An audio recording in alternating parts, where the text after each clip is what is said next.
नमस्कार, मैं हूं मृत्युंजय कुमार झा। शाम के 5:30 बज चुके हैं और अगले आधे घंटे तक आपके सवालों का सबसे बड़ा मंच तैयार है। अगर आपने कमोडिटी में ट्रेड किया है या फिर नया ट्रेड करना चाहते हैं, जानना चाहते हैं कि आपके लिए कहां पर कमाई के मौके बनेंगे, तो आप सवाल पूछिए। नंबर आप नोट कर लें 022-2300-1634। इसके अलावा आप 022-2300-1635 पर भी अपना सवाल पूछ सकते हैं। और आज की चर्चा में हमारे साथ 4 खास मेहमान हैं। हमारे साथ हैं मनोज जैन साहब, पृथ्वी फिनमार्ट के, अजय केडिया हैं केडिया कमोडिटी के, सुरेंद्र मेहता हैं, सेक्रेटरी हैं India Boolean and jewellers association के, और पुखराज चोपड़ा हैं, एग्रीकल्चर मार्केट के एक्सपर्ट। आप सभी का बहुत बहुत स्वागत है। और चर्चा की शुरुआत हम करेंगे एक महत्वपूर्ण खबर के साथ। और खबर यह है कि महंगाई को लेकर सरकार लगातार एक के बाद एक कदम उठा रही है, एक्शन में है सरकार। और इस कड़ी में अब नया ये है कि सरकार ने 3 लाख टन प्याज भी बफर स्टॉक से जारी करने का फैसला किया है। मार्केट में नेफेड और एनसीसीएफ के जरिए ये प्याज मार्केट में बेचा जाएगा। इसके अलावा इससे पहले सरकार ने चीनी का जो मंथली रिलीज कोटा है उस पर चीनी मिलों को ये कहा है कि आप सख्ती से इसका पालन करें। मतलब जितना कोटा आपको अलॉट किया जा रहा है उतना कोटा बेचें, उससे कम ज़्यादा ना करें, ये हिदायत दी गई है। और चावल गेहूं पर तो सरकार की नज़र है ही। अमरीश हमारे साथ इस वक्त जुड़ रहे हैं। अमरीश, ताज़ा खबर प्याज को लेकर है, क्या है पूरी कहानी, जरा बताइए। तो पूरी कहानी महंगाई से जुड़ी है, जहां पे हमने लगातार इस बात की रिपोर्टिंग की है कि सरकार किस तरह महंगाई को नियंत्रित करने और सबसे अहम बात की त्योहारी सीजन में लोगों को महंगाई का झटका न लगे, इसके लिए लगातार प्रयास कर रही है। और उसी क्रम में सरकार ने पिछले दिनों में गेहूं और चावल के लिए अतिरिक्त स्टॉक जारी करने की बात कही थी। कल वित्त मंत्री ने आश्वासन दिया है कि हम इंपोर्ट पॉलिसी में बदलाव कर रहे हैं, टमाटर पड़ोसी देशों से भी लेके आएंगे, जिसका कि पहली खेप लखनऊ, बनारस और कानपुर पहुंच भी गई है नेपाल से। इसके साथ साथ आज सुबह आपने देखा कि चीनी को लेकर डिस्क्लोजर देने की बात, जो NSWS जो पोर्टल है उस पे जो डिस्क्लोजर दिया जा रहा है, उसमें जो कोटा उनको तय किया गया उसमें पूरा 90% या उससे ज्यादा जारी करने की बात कही गई है। साथ में ये भी कहा गया कि अगर ऐसा पाया जाता है कि विभ्रम है डिस्क्लोजर में और स्टॉक्स में, तो उसके लिए कार्रवाई भी की जाएगी। और दोपहर तक आते आते सरकार की तरफ से प्याज के दाम को नियंत्रित रखने के लिए बफर स्टॉक से 3 LMT प्याज भी जारी करने की बात कर दी गई। तो कुल मिला के लगातार देखा जा रहा है कि सरकार महंगाई को नियंत्रित करने के लिए कदम उठा रही है। और जितनी जानकारी हमें मिली है उसके अनुसार अगले चरण में सरकार खाने का तेल, दाल और गैस और पेट्रोल डीजल, इनको लेकर कुछ बड़े कदम उठा सकती है। तो कुल मिलाकर सरकार की तैयारी है कि लोगों को त्योहारी सीजन में कम से कम ये झटका न लगे। और त्योहारी सीजन के साथ साथ जो त्योहारी सीजन है वही सरकार का इलेक्शन सीजन भी है। ओके, तो ये राय आपकी हो गई कि ये क्या खबर है। और ये अमरीश ने बताया कि महंगाई पर सरकार किस तरह से एक्शन में है और किस तरह से प्याज को लेकर प्लानिंग अभी चल रही है। और बाकी कमोडिटीज़ पर तो सरकार का फोकस है ही। बहुत शुक्रिया अमरीश आपका इस पूरी खबर के लिए। चलिए आगे बढ़ते हैं और अब बात करते हैं एग्री मार्केट की। और एग्री मार्केट में चूंकि आज एग्री मार्केट पर हम बात करेंगे, लेकिन उससे पहले आपको बताते हैं कि गोल्ड आज हफ्ते के आखिरी कारोबारी दिन गोल्ड में हो क्या रहा है और आपको करना क्या है। हमारे साथ सुरेंद्र मेहता भी हैं, सेक्रेटरी हैं India Boolean and jewellers association के। मेहता जी, बहुत स्वागत है आपका। क्या करें सर, गोल्ड का मार्केट एक रेंज में फंसता हुआ दिख रहा है। मार्केट ना किसी बड़ी तेजी के लिए तैयार दिख रहा है, ना किसी बड़ी गिरावट के लिए। क्या हो रहा है सर बुलियन मार्केट में इस वक्त? जी बिल्कुल, जिस तरह से CPI के आंकड़े आए, कंज्यूमर प्राइस इंडेक्स के आंकड़े आए, तो वो आंकड़े तो बिल्कुल एक्सपेक्टेशन के मुताबिक ही थे। तो उससे कोई गोल्ड प्राइसेस में बड़ा मूवमेंट आने की उम्मीद नहीं थी। लेकिन अनएम्प्लॉयमेंट के जो आंकड़े थे वो आंकड़े डॉलर को जरूर कमजोर करने वाले थे और गोल्ड के प्राइसेस को ऊपर लेके जाने वाले थे। लेकिन गोल्ड, जैसे कि आपने भी बताया कि एक रेंज में फंसा हुआ है, वहां से बिल्कुल मूव नहीं कर रहा है। लेकिन और उल्टा ज्यादा उसमें सेलिंग प्रेशर बना हुआ है अंतरराष्ट्रीय बाजारों में। मुझे ऐसा लगता है कि कहीं ना कहीं एक कंसोलिडेशन फेज है और ये कंसोलिडेशन फेज से जब बाहर निकलेगा तो ही इसमें एक तेजी बनेगी। फिलहाल मुझे लगता है कि अगले शायद एक आध हफ्ते और इसके अंदर एक प्राइजेस में दबाव बना रहेगा।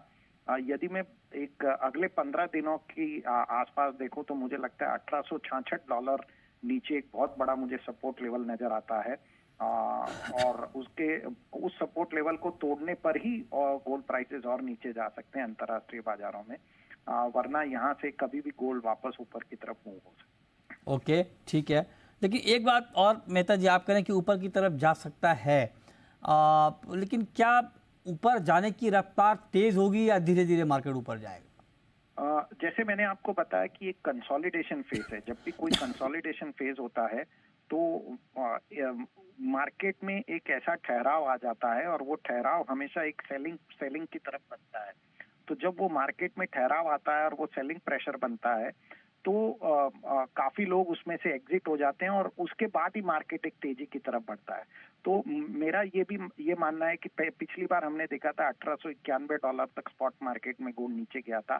शायद 1866 और $1891 के बीच में कहीं ना कहीं ये एक अपना फाइनल सपोर्ट लेवल बनाएगा और उसके बाद तेज रफ्तार से ऊपर की तरफ वापस बढ़ेगा। तो आपका तेज रफ्तार कितना तेज रफ्तार वाला है सर? मतलब क्या ऊपर में भाव देख रहे हैं आप? मैं अपनी पुरानी बात पर कायम हूँ। बहुत अगले 3 से 4 महीने के अंदर हम शायद गोल्ड प्राइसेस को वापस $2000 के ऊपर देख सकते हैं। $2000 के ऊपर? बिल्कुल स्पॉट में। अच्छा, एक रिपोर्ट में पढ़ रहा था मेहता जी, जिसमें ये कहा गया है कि 2000 मतलब उसमें ये राय थी कि 2024 में मतलब नेक्स्ट ईयर गोल्ड $2500 भी जा सकता है। ये लिख रहा है रिपोर्ट में।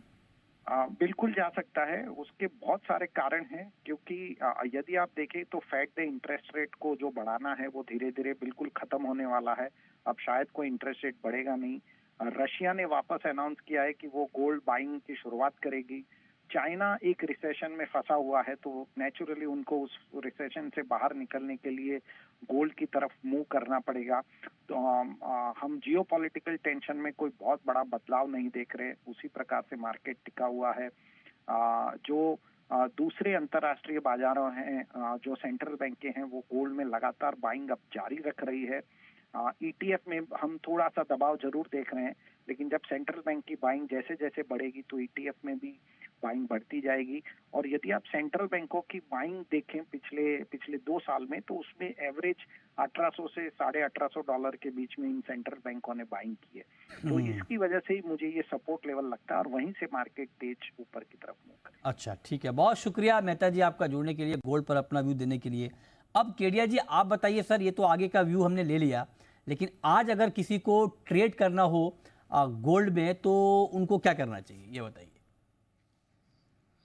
नमस्कार मित्र जी। डेफिनेटली अगर देखा जाए तो मेहता जी ने सारे मेजर फंडामेंटल जो है वो सब बता ही दिए। डॉलर इंडेक्स की अगर हम बात करें तो प्राइसेस में नो डाउट स्टेबिलिटी बनी हुई है एज ऑफ नाउ, बट मुझे नहीं लगता डॉलर इंडेक्स 102.70-80 के ऊपर सस्टेन करेगा। मेजर इवेंट पॉइंट हो चुका है डोमेस्टिक मार्केट पे भी। इससे पहले भी हमने देखा है कि बार बार 58,800 के करीब का एक बेस बनाने के बाद मार्केट हमेशा एक तेजी करता हुआ दिखाई देता है। तो मेरा मानना है कि मार्केट आज शुक्रवार है, एक सीमित दायरे में रहेगा, बट 58,800 के करीब लिया जा सकता है। 58,600 के स्टॉप लॉस से 59,100 तक का टारगेट हम गोल्ड में देख पाएंगे। बट अगले हफ्ते से हमें लगता है कि थोड़ी बहुत जो बाइंग और बढ़ती हुई दिखाई देगी, बट टाइमिंग आज 58,800 के करीब हम लेके चल सकते हैं। 800 के करीब आप कह रहे हैं कि लेकर चल सकते हैं, इस पर आप नजर रखें। आप सहमत हैं मनोज जी? आपको भी लगता है कि हाँ बाइंग करना ठीक है?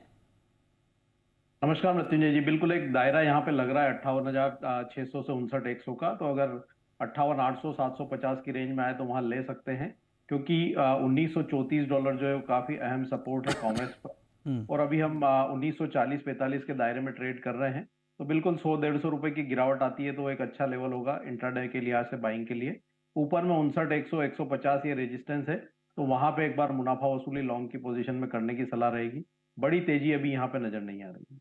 बड़ी तेजी आप कह रहे हैं कि यहाँ पर नजर नहीं आती है, तो ये बात हो गई गोल्ड की। चलिए आगे बढ़ते हैं और अब हम बात करते हैं ग्वार की। ग्वार की बात इसलिए क्योंकि आज ग्वार में तूफानी तेजी आई है। 6% का ऊपरी सर्किट ग्वारगम में लगा है। ग्वार सीड 5% से ज़्यादा बढ़ा है, बहुत तूफानी तेज़ी। और यह हाल तब है जब ग्वार कल गिरा था। आज भी शुरुआती दौर में ऊपर नीचे हो रहा था, लेकिन फाइनली मार्केट ने ज़बरदस्त छलांग लगाई। खबर ये आई, हमने आज आपको एक इंटरव्यू दिखाया जयपुर मेट डिपार्टमेंट के हेड का, जो मौसम केंद्र जयपुर है उनके हेड हैं राधेश्याम जी, उनका हमने इंटरव्यू दिखाया। उन्होंने कहा कि अभी अगले 10 दिनों तक पश्चिमी राजस्थान में बारिश नहीं है और आगे उसके आगे को लेकर के भी अनिश्चितता का माहौल एक तरह से बना हुआ है। तो उसका इम्पैक्ट हमने देखा, क्योंकि साफ तौर पे ग्वार की खेती से ये बारिश जुड़ी हुई है। हमारे साथ पुखराज चोपड़ा हैं इस पर बात करने के लिए, कृषि विशेषज्ञ हैं। पुखराज जी, बहुत स्वागत है आपका। पहले तो आप बताइए सर, आज ग्वार में हुआ क्या? देखिए, सुबह तो ग्वार ऐसे ही सिसक रहा था, कोई ज्यादा कुछ था नहीं ग्वार में।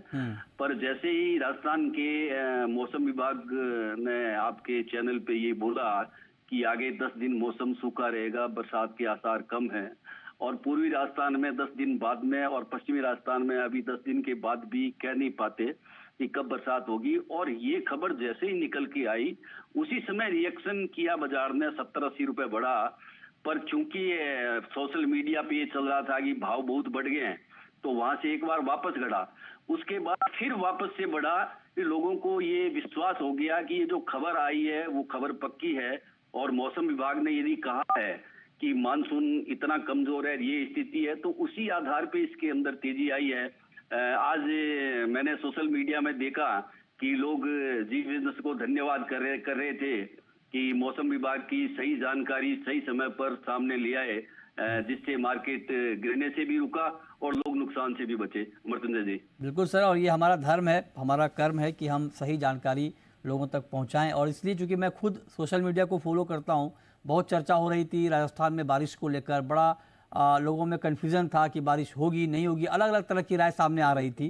तो हमने सोचा कि एक ऑथेंटिक व्यू लोगों को सामने रखा जाए, और मौसम विभाग से ऑथेंटिक व्यू और क्या हो सकता है। और इसीलिए हमने जयपुर IMD के हेड को हमने रिक्वेस्ट किया कि आप आइए और बताइए कि मौसम को लेकर क्या स्थिति इस वक्त बन रही है, और उन्होंने साफ साफ जो बताया वो आपके सामने है। लेकिन अब जरा हमें ये बताइए सर, क्योंकि ये कहा जा रहा था, आप तो चूंकि ग्वार की खेती को बहुत लंबे वक्त से ट्रैक कर रहे हैं, अगर अगले 10 दिन तक बारिश नहीं होती है पश्चिमी राजस्थान में, तो क्रॉप के ऊपर क्या इम्पैक्ट होगा, फसल के ऊपर क्या असर होगा? देखिए, अभी जिस तरह का मौसम बना हुआ है, जिस तरह की हवा चल रही है मृत्युंजय जी, वो हमेशा कुछ न कुछ नुकसान बरानी खेती को पहुंचाता ही रहेगा। नहरी खेती की अलग बात है, वहाँ सिंचाई के लिए पानी उपलब्ध है, थोड़ा बहुत पानी मिल जाता है खेती को। पर जहाँ तक बरानी जो सबसे बड़ा एरिया है, असिंचित एरिया, तो वहाँ पे हर रोज कुछ न कुछ नुकसान होगा, ऐसा लगता है। अभी फिलहाल बड़ा नुकसान नहीं है, पर जैसे जैसे दिन निकलेंगे, 2 दिन निकलेंगे, 3 दिन निकलेंगे, वैसे वैसे ये नुकसान बढ़ता जाएगा। और इस नुकसान की आशंका भी पूरी बनी हुई है। मैंने आज काफी किसानों से बात की थी, सबका यही कहना था कि यदि बारिश नहीं आई तो खेती है हमारी वो बर्बाद हो सकती है। और सब किसान चिंतित है इस बारे में, और भगवान से प्रार्थना कर रहे हैं कि कोई बरसात जल्दी आ जाए। जी मृत्युंजय जी। ओके, तो आप कह रहे हैं किसान चिंतित हैं कि बारिश अगर नहीं होती है तो फसल को नुकसान होगा। हम चाहते हैं कि बारिश हो जाए, किसानों को नुकसान ना हो, लेकिन अब फोरकास्ट है तो है, उसमें हम कुछ नहीं कर सकते। कुदरत की मेहरबानी अगर हो जाए तो अच्छी बात है। अजय जी, आप सुन पा रहे हैं पुखराज जी को, तो ऐसे में ग्वार पर प्राइस को लेकर क्या मन बन रहा है सर आपका, केडिया जी? बिल्कुल मित्र जी, जैसे मैंने पहले भी कहा था जून जुलाई में कि मेरा एक्सपेक्टेशन है कि 15 अगस्त तक की अगर बात करें तो मुझे लग रहा था कि 6400-6500 का लेवल आराम से दिखा सकता है, 7000 तक की भी लेवल है, बट टाइम लगेगा उसको, जैसे जैसे फंडामेंटल डेवलप होंगे। तो मुझे लगता है फंडामेंटल साइड मानसून को लेकर तो अभी चर्चा हो रही है, ये एक मेजर फैक्टर है जो प्राइसेस को सपोर्ट कर रहा है। अभी तक हम इंटरनेशनल से डिमांड या एक्सपोर्ट या ऑयल इंडस्ट्री में चीजें कैसे आएगी वो अलग चीज है, बट मानसून और साथ में टेक्निकल में हमने जैसे पहले भी कहा था कि 5850 के ऊपर अगर प्राइस निकल के होल्ड करता है तो 6150 6180 का पहला लेवल है, उसके बाद 64-65 करते हुए मार्केट आगे तेजी दिखाएगा। तो मुझे लगता है टेक्निकल स्ट्रक्चर काफी स्ट्रांग है, जहां पे अभी लगता है कि जनवरी में जो 6600 का हाई मारा था वो जल्द टूटता हुआ दिखाई देगा। 6850 के टारगेट के लिए होल्ड रखना चाहिए। वहीं गम की भी अगर हम बात करें तो रेशियो के अंदर काफी अच्छा जंप आया, हमने 2-3 दिन में देखा कि गम ज्यादा आउट परफॉर्म करता हुआ दिखाई दिया है। टाइमिंग में मुझे लगता है गम में तेजी कंटिन्यू रहेगी, जो 14200 तक के भी लेवल दिखा सकता है। अच्छा, ठीक है। जैन साहब, आपका व्यू ग्वार पे? बिल्कुल मृत्युंजय जी, यहाँ 6350 काफी समय से एक रेजिस्टेंस बना हुआ था, और आज हमने उसके ऊपर क्लोज करते हुए देखा है मार्केट को। तो 6700 से 6800 के इस तरफ ग्वार सीड सितंबर वायदा में जल्द देखने को मिलेंगे। और ग्वार गम में भी हमारा मानना है कि 14,100 14,200 तक के स्तर देखने को मिल सकते हैं। ऊपरी लेवल्स पर एक बार जो है निवेशकों को मुनाफा वसूली की सलाह रहेगी। ग्वार सीड में 6,800 के आसपास और ग्वार गम में 14,100 के लेवल के। ठीक है, तो सब लोग तेजी में हैं कि ग्वार में आप कह रहे हैं कि मौसम का इम्पैक्ट भी और आएगा। बहुत शुक्रिया पुखराज जी आपका जुड़ने के लिए और हमारे साथ ग्राउंड रिपोर्ट साझा करने के लिए। चलिए आगे बढ़ते हैं और आप बात करते हैं कि बाकी कमोडिटीज़ में आपके लिए क्या मौके बन सकते हैं। क्रूड पर केडिया जी आपका क्या व्यू है आज के लिए? कच्चा तेल कैसा लग रहा है आपको? मिथुन जी, कल हमने जरूर क्रूड में एक गिरावट आते हुए देखी है, बट कहीं ना कहीं जो गिरावट था वो चाइना के नंबर्स को लेकर, चाइना की ग्रोथ की कंसर्न्स को लेकर देखा था।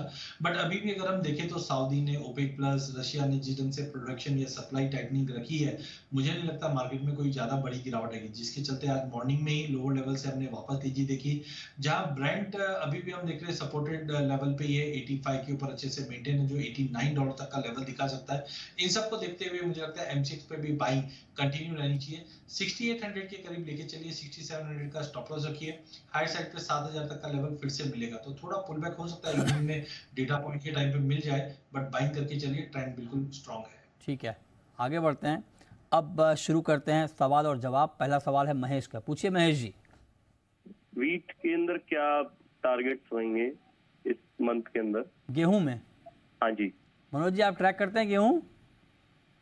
हाँ जी। गेहूं अभी अपने एनसीडीएक्स में तो यहाँ पे ट्रेड नहीं हो रहा है, लेकिन हम देख रहे हैं कि फिजिकल में इंटरनेशनल मार्केट में जो है हम देख रहे हैं कि 600 जो डॉलर है उसके ऊपर लगातार वीट ट्रेड कर रहा है और इंटरनेशनल मार्केट में अभी मजबूती ही बनी हुई है। जो शिकागो वायदा भी $630 के आसपास ट्रेड कर रहा है। हमारा मानना है कि यहाँ से लगभग $30 से $40 की ओर तेजी देखने को मिल सकती है। तो ऊपर में $660 $670 तक के स्तर एक बार वीट में देखने को मिल सकते हैं। तो अगर भारतीय बाजारों की बात करें तो लगभग 4 से 5% की बढ़त जो है वर्तमान लेवल से देखने को मिल सकती है। तो अभी तेजी यहाँ पे आगे भी कंटिन्यू हो सकती है। ओके, ठीक है, तो आप कह रहे हैं कि तेजी कंटिन्यू हो सकती है, इस पे आप नज़र बनाकर चल सकते हैं। ओके, चलिए आगे बढ़ते हैं और अगले कॉलर का रुख करें। उससे पहले कॉपर पर आपसे एक सवाल केडिया जी, कॉपर में क्या करें? कॉपर में मिथुन जी हमने देखा कि चाइना से back to back negative news आ रही है। नो डाउट हमारा मानना था कि प्राइजेस में और बड़ी तेजी मिलेगी। हमने 756 का लेवल ऑलरेडी लास्ट मंथ देखा था, बट उसके बाद प्राइजेस कहीं पे भी संभल नहीं पा रहा, क्योंकि बैक टू बैक जो स्टिमुलस की बात हो रही है चाइना से, वहां पे कहीं पे भी कुछ पॉजिटिव अपडेट नहीं दिखाई दे रही और इंपोर्ट एक्सपोर्ट के नंबर डबल डिजिट में गिरते हुए दिखाई दिए। तो टेम्पररी मुझे लगता है मार्केट में गिरावट रह सकती है। ओवरनाइट कोई भी शॉर्ट पोजीशन कैरी नहीं करना चाहिए। 725 पे बेच के चलिए, 730 का स्टॉप लॉस रखिए, 718 तक का लेवल हम कॉपर में देख पाएंगे, बट ओवरनाइट पोजीशन कैरी ना कीजिए। ओके, ठीक है, तो ये राय आपकी हो गई कॉपर पे। नेचुरल गैस में हालांकि जो रफ्तार थी वो थोड़ी धीमी हुई है, लेकिन मार्केट अभी भी हरे निशान में है। मनोज जी 230 के ऊपर ट्रेड कर रहा है, क्या करना चाहिए एनजी में? नेचुरल गैस में एक टेक्निकली जो इंटरनेशनल मार्केट में $3 का एक रेजिस्टेंस था और वो मार्केट ने टेस्ट किया था परसों। उसके बाद ऊपरी लेवल से एक मुनाफा वसूली देखने को मिली है, लेकिन निचले स्तरों पर यहाँ 2.7 2.6 के दायरे में फिर अच्छा सपोर्ट है। भारतीय बाजारों की अगर मैं बात करूं तो 224.25 के स्तर पर एक अच्छा सपोर्ट जो है MCX अगस्त वायदा में बना हुआ है। तो अगर यहाँ से 3 से 4 रुपए की गिरावट आती है तो वो एक बेस्ट बाइंग अपॉर्चुनिटी होगी 226 के आसपास। 221 का स्टॉप लॉस लगाए। ऊपर में 235 238 तक के लक्ष्य जो है फिर नेक्स्ट वीक में मंडे तक देखने को मिल सकते हैं। ओके, नेक्स्ट कॉलर राजेंद्र है हमारे साथ हरियाणा से। पूछिए राजेंद्र जी। सर मैंने ना 2 लॉट बाइंग किए हुए हैं 58,810 में गोल्ड के। 58,810 में? हाँ, 2 लॉट सिल्वर के बाइंग किए हैं 70,050 में। 70,050 पे सिल्वर, 58,810 पे गोल्ड। क्या करें अजय जी? देखिए मुझे लगता है कि पूरे हफ्ते की गिरावट के बाद शुक्रवार को जनरली हम देखते भी हैं कि मार्केट थोड़ा शॉर्ट कवरिंग दिखाएगा। शाम को 6 बजे के डेटा जरूर है, बट आई थिंक मार्केट थोड़ा पॉजिटिव ही दिखाई दे रहा है। पहले भी हमने 58,800 से उठाए, तो बने रहिए 59,100 के टारगेट के लिए गोल्ड में, और चांदी के अंदर 70,200 का इमीडिएट टारगेट रहेगा। बट मुझे लगता है कि 70,200 का लेवल टूटने पे 70,500 भी दिखा दे, तो दोनों ही काउंटर में बने रहिए। शाम को प्रॉफिट बुकिंग कर सकते हैं आराम से। ठीक है, ओके, तो ये राय आपकी हो गई सिल्वर पे, इस पे आप नज़र रखिए। 70,005 का ताज़ा भाव चांदी का इस वक्त दिख रहा है। आगे बढ़ते हैं और कुछ और कमोडिटी की बात करते हैं जहां पर आपके लिए ट्रेड के मौके बनेंगे या नहीं, एक्सपर्ट बताएंगे। अच्छा, अभी हमने बात की एग्री मार्केट में, एग्री में अभी जीरा और टर्मरिक की कहानी खत्म माना जाए मनोज जी? एक रेजिस्टेंस दोनों ही कमोडिटी में बनता हुआ दिख रहा है मृत्युंजय जी, और हम देख रहे हैं कि ऊपरी लेवल सस्टेन नहीं हो रहे हैं, चाहे वो जीरा हो या टर्मरिक हो। तो यहाँ पे अभी ये लेवल पे जो रिस्क रिवार्ड रेशियो है वो फेवरेबल नहीं है। एक दायरा यहाँ पे रह सकता है, लेकिन जीरे में 64,000 अब स्ट्रॉन्ग रेजिस्टेंस नजर आ रहे हैं। वहीं अगर हल्दी की बात करें तो 17,800 के आसपास अक्टूबर वायदा थोड़ा रुकता हुआ दिख रहा है। तो लॉन्ग की पोजीशन में ऊपरी लेवल्स पर एक बार मुनाफा वसूली की सलाह रहेगी। फ्रेश बाइंग के लिए थोड़ा यहाँ पे डिप का वेट करना चाहिए रिस्क रिवॉर्ड के रेशियो के हिसाब से। तो अभी यहाँ पे बिल्कुल हल्दी और जीरा जहां तक है थोड़ा थकता हुआ दिख रहा है। ओके, ठीक है, तो इस पे आप नजर रखिए। अगला सवाल आ रहा है हैदराबाद से, पूछिए सर। सर मृत्युंजय सर जी पूछिए। टीवी का वॉल्यूम कम करें फिर पूछें प्लीज। एल्यूमिनियम, जिंक और कॉपर में स्टॉक में बना रहेगा और ये चीज करना पड़ेगा सर। एल्युमिनियम, जिंक और कॉपर, बताइए मनोज जी। बिल्कुल, जिस तरह से अजय जी बोल रहे थे कि जो चाइना के डेटा आए हैं, बिल्कुल उसकी वजह से हम एक pressure overall base metal pack पर देख रहे हैं। और यहाँ पे जो जुलाई मंथ में चाइनीज इकोनॉमी डिफ्लेशन में जाती हुई नजर आई है। अब स्टिमुलस को लेकर के चर्चाएं हैं, लेकिन जब तक चाइनीज स्टिमुलस नहीं आता है थोड़ा सा प्रेशर बेस मेटल में बना रह सकता है। लेकिन मेरा मानना है कि एल्यूमिनियम में 195, कॉपर में 718, 720 और जिंक में 215 एक अच्छे सपोर्ट्स रहेंगे। तो निचले स्तरों पर फिर एक बार शॉर्ट कवरिंग और जो फ्रेश बाइंग है वो देखने को मिल सकती है। तो अगर शॉर्ट का पोजीशन है तो ये सपोर्ट लेवल के आसपास एक बार एग्जिट करने की सलाह रहेगी। इवन फ्रेश बाइंग भी ये सपोर्ट्स लेवल पर इनिशिएट कर सकते हैं। ठीक है, ओके, तो ये राय आपके लिए है कि कहाँ पर आप किस तरह से ट्रेड ले सकते हैं। कैस्टर में कोई व्यू है आपका केडिया जी? बिल्कुल मिथुन जी, कैस्टर की अगर बात करें तो हमने जिस ढंग से फंडामेंटल देख रहे हैं कि कहीं ना कहीं स्विंग में जो ड्रॉप है ये प्राइस को एक पॉजिटिविटी दिखाई देगा। रिसेंटली हमने देखा 5300 से 6400 की रैली आने के बाद मार्केट टेक्निकली थोड़ा करेक्शन ड्यू दिख रहा था, तो उसके चलते हमने पिछले 2-3 दिनों में करेक्शन देखा। बट फंडामेंटल मुझे लगता है कि काफी स्ट्रांग है। चाइना से थोड़ी सी बाइंग आती है तो और अपलिफ्ट मिलेगा। तो मुझे लगता है 6200 का एक रेंज अच्छा है, वहां पे लेके चलिए 6100 के स्टॉप लॉस से।